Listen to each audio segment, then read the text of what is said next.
Hi friends, good morning. இன்றைக்கி நாங்கள் மீன் எடுத்திருக்கோம். மீன் வறுத்துட்டு ஃபுல்லாக இது மட்டன். என் பையனுக்கு வேக வச்சு குக்கரில் இல்லாமல் வேக வச்சா தான் பிடிக்கும். ஃப்ரை பண்ணணும். அப்புறம் தோசை ஊற்றிட்டுருக்கேன். என்னோடய ஸ்டவ்வு இதெல்லாம் பாருங்கள் எவ்வளோ டர்ட்டியாக இருக்குது. இது சண்டே முடிச்சுட்டு பார்த்தாலுமே இந்த மாதிரி தான் இருக்கும். நான் க்ளீன் பண்ணிவிட்டு உங்களுக்கு எப்படி இருக்குதுன்னு காட்டுறேன். ஃபுல்லாக இப்போ நான் தொடச்சிடுவேன். ஒரு துணி வச்சு ஃபுல்லாக க்ளீன் பண்ணிவிடுவேன். மேலே இருக்கிறதெல்லாம் ஷிங்கில் போட்டு கழுவ போட்டுட்டேன். இப்போ இது லைட்டாக விம் லிக்விட் இருக்குல்ல, அது கம்பி நார் வச்சு தான் நான் தேய்ப்பேன். Vim liquid Lysol. இது விம் லிக்விடு நான் ஆல்ரெடி மிக்ஸ் பண்ணி வச்சுருக்கேன். லைசால் கொஞ்சம் வாசனையாக இருக்கும்னு சொல்லிட்டு லைசால் ஃபுல்லாக இங்கே ஸ்டவ் மேலே ஊற்றுவேன். செவுத்துலலாம் கொஞ்சம் கொஞ்சம் ஊற்றிடுவேன். ஏன்னா அந்த எண்ணெய் படுதில் எனக்கு அந்த பிசுக்கு பிடிக்காது. ஃபுல்லாக போட்டுட்டு கம்பி நார் வச்சு நல்லா தேய்ச்சி விடுவேன். வேறு எதுவுமே நான் யூஸ் பண்ண மாட்டேன். அங்கே பாருங்கள் ஃபுல்லாக க்ளீன் ஆகிடும். க்ளீன் ஆகிட்டு நல்லா தேய்ப்பேன்.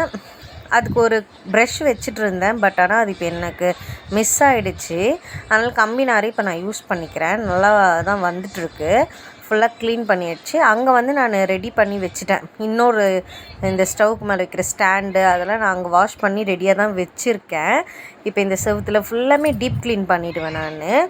பண்ணிவிட்டு ஏன்னா மண்டே அப்போ தான் கொஞ்சம் இதுவாக இருக்கும். அதனால் சண்டே நான்வெஜ்லாம் எடுக்கிறோம் இல்லையா. மேக்ஸிமம் எங்கள் வீட்டில் முக்கால்வாசி நாள் நான்வெஜ் தான் இருக்கும். இது நல்லா இப்போ நான் தொடச்சிட்டு இது காஞ்ச துணியில் தான் துடைப்பேன். அதுக்கப்புறமா கொஞ்ச நேரம் கழிச்சு ஒரு பாத்திரத்தில் தண்ணி எடுத்துகிட்டு அதை தொட்டு நம்ம ஃபுல்லாக க்ளீன் பண்ணிட்டிங்கன்னா ஃபுல்லாக நீட்டாக பர்ஃபெக்டாக ஆகிடும். என்னோடய ஸ்டவ் பாருங்கள் எவ்வளோ நீட்டாக ஆக போகுது. ஃபுல்லாக க்ளீன் பண்ணிகிட்டே இருக்கேன்னா இப்போ ஒரு பாத்திரத்தில் தண்ணி வச்சுட்டு அதை ஃபுல்லாக க்ளீன் பண்ணிவிட்டு இது பண்ணிக்கணும்.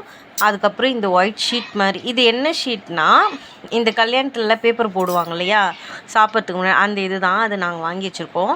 அது போட்டுப்பேன். இதுக்குள்ளே நான் டிஷ்ஷு வச்சு தான் அந்த கல் வைப்பேன். ஏன்னா டஸ்ட்டு உள்ளே எதுவுமே படக்கூடாது சொல்லிவிட்டு. அப்புறம் 4 லேயர் டிஷ்ஷு பேப்பர் எடுத்து வச்சுட்டு தான் எண்ணெய் பாத்திரத்தை எடுத்து வைப்பேன். ஏன்னா அது ஒழுங்காக எனக்கு க்ளீன் ஆகிடும். அதில் ஒன்றும் நான் எண்ணெய் ஃபில் பண்ணல. இந்த ஒரு சின்ன ஸ்டாண்டு சூடாக செஞ்சுட்டு டக்குன்னு அங்கே வைக்க. இது ஒரு வாட்டி என் பையன் பால் பாட்டில்லாம் இது பண்ணும்போது அந்த பாத்திரத்தோடவே ரொம்ப அடி பிடிச்சிடுச்சு. அதனால தான் அந்த ஒன்று மட்டும் எனக்கு க்ளீன் இல்லாமல் இருக்கும். எவ்வளோ தேய்ச்சாலும் போகாது கருப்பாக. மீதி 2 ஸ்டவ்வோட பர்னர் க்ளீனாக தான் இருக்கும். ஃபுல்லாக பாருங்கள் எவ்வளோ நீட்டாகிடுச்சு நம்ம ஸ்டவ்வு. எல்லாமே அந்த இடமே பர்ஃபெக்டாகிடும். நீங்கள் பாருங்கள் இன்னும் கொஞ்சம் நேரத்தில் பாருங்கள் எப்படி சூப்பராக. எங்களுது சின்ன கிச்சன் தான். பட் ஆனால் நான் எவ்வளோ நீட்டாக வச்சுருக்கேன் பாருங்கள். ஃபுல் அண்ட் ஃபுல் சூப்பராகிடுச்சு. அந்த ஸ்டவ்லலாம் பார்த்திங்கன்னா அந்த எண்ணெய் பிசுக்கு எதுவுமே இருக்காது. பர்ஃபெக்ட் நீட் அண்ட் பர்ஃபெக்டாக ஆகிடுச்சு.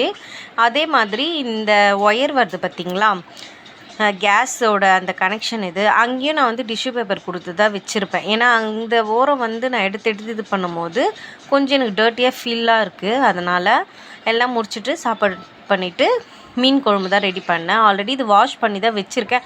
இருந்தாலும் என் மன திருப்திக்கு கொஞ்சம் க்ளீன் பண்ணி அதில் நான் போட்டுட்ருக்கேன். மீன் குழம்பு பண்ணிவிட்டு அவளை தேங்காய் அரைச்சி ஊற்றி மீன் குழம்பு. இது என் பையனுக்கு ரொம்ப பிடிக்கும். மீன் குழம்பு தான் என் பையனும் எங்கள் வீட்டுக்காரரும் ரொம்ப விரும்பி சாப்பிடுவாங்க. இப்போ நான் ரெடி பண்ணிட்டேன். இப்போ பார்த்திங்கன்னா இது செனை மீனோட முட்டை குழம்புல போட்டிங்கன்னா அல்டிமேட்டாக இருக்கும். எனக்கு ரொம்ப பிடிக்கும். உங்களுக்குலாம் யாருக்கு பிடிக்கும்னு சொல்லிட்டு கமெண்ட் பண்ணுங்கள். எனக்கு ரொம்ப பிடிக்கும். ஓகே ஃப்ரெண்ட்ஸ், பாய். நீங்கள் என்னோடய சேனலை லைக் பண்ணுங்கள், சப்ஸ்கிரைப் பண்ணுங்கள். பக்கத்தில்